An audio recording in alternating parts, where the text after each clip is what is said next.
Hi guys, and welcome back to my channel. I hope you all are doing well. Max is now 3.5 months old, and I was really reflecting on the last few months and things that I did to help me physically and mentally survive that newborn stage when you're overwhelmed and exhausted. And so I came up with like 5 things that I really wanted to pass on to help you as the mom. Now this isn't for things to help you to help baby or anything like that. This is 5 things to help you personally as the mom that you can do for yourself to help you survive those first few months with the newborn.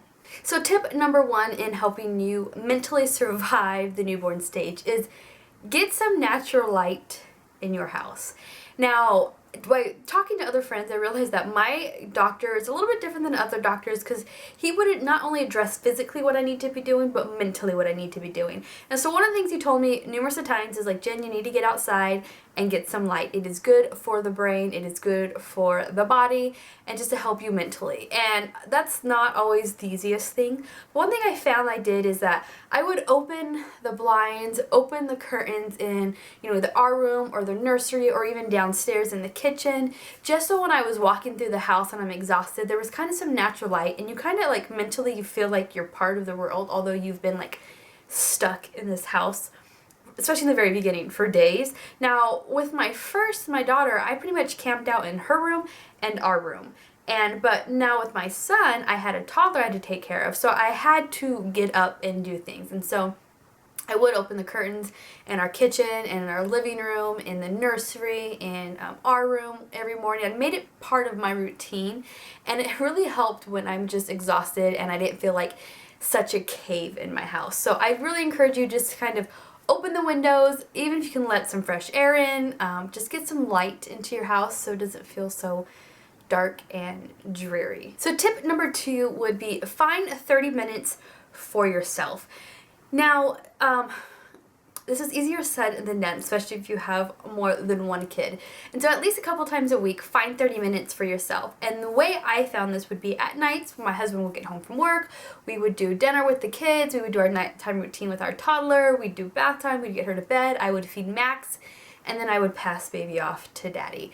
And this wasn't every night by all means, but I would do a couple of things. I would sometimes run to Target, grab a Starbucks, and walk aimlessly through Target. I'd always probably buy something if it was from the dollar section or something on clearance or something I needed, but I just walk through Target, or I would hand baby to daddy and I would go take a Lush bath and catch up on YouTube or shows, or just lay there and relax. And usually I would eat some ice cream. The best way to relax is a Lush bath with some ice cream. Try it.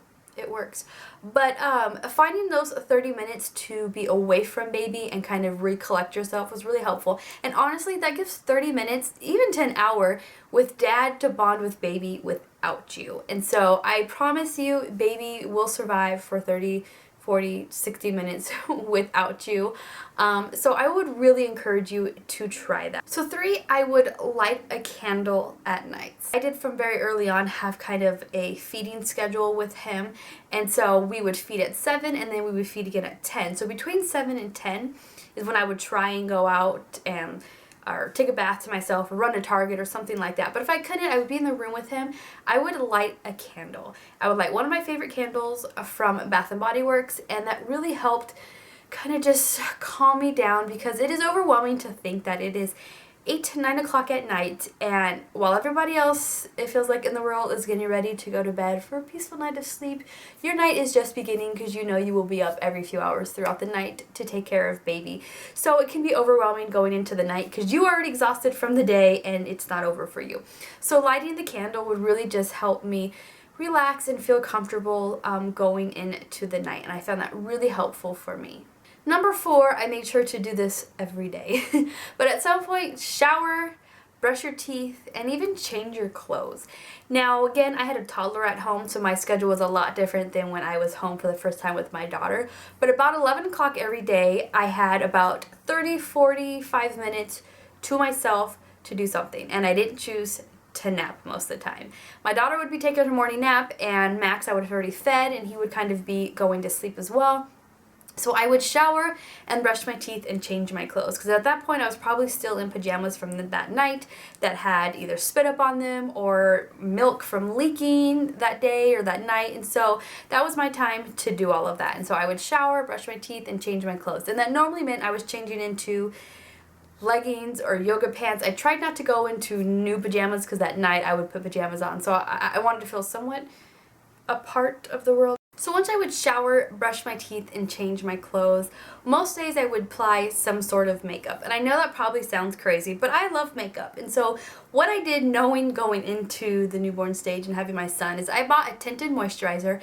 And so I would 97% of the time I would do this. I would apply my tinted moisturizer. This way it gave some color, kind of evened out my face, and a little bit of glow to my face.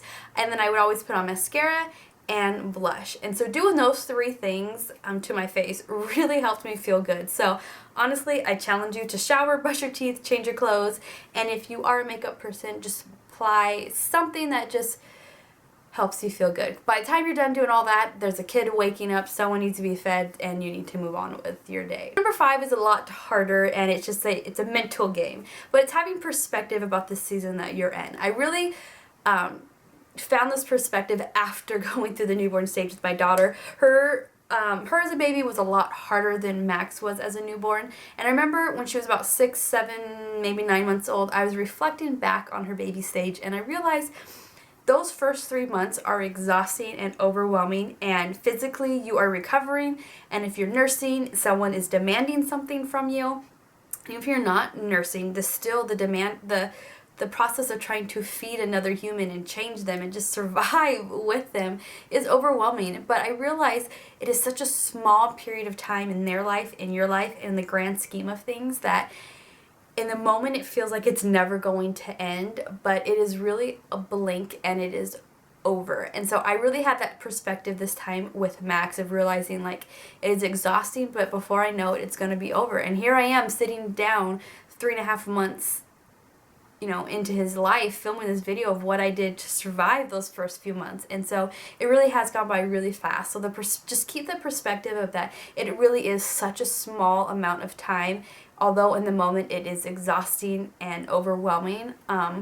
But you can get through it, and your child will eventually be sleeping through the night, and they will be holding up their head, and they will be smiling at you when you're waking up in the middle of the night, and they see your face and they just smile at you, and you're just like, okay, totally worth it, let's get up and hang out. I really hope these 5 things helped you or helps you. If there's any other tips that you have that helped you survive that you would like to pass on, leave them in the comments below just so we can help each other out through this journey. I'm entering a whole new stage with Max, and I may have more tips for you, or if you have tips for me going into this new stage of, I don't know, soon he's going to be rolling, and then they're crawling, and then they're teething, and then, soon it's time to start feeding them food. And so any tips that you have for me, leave them in the comments below. And I hope this video helped you. If it did, then, I don't know, give it a thumbs up. If you're new, subscribe to my channel, and we will just hang out here in this world of YouTube. I love you guys, and thank you for watching, and I'll see you in my next video. Bye!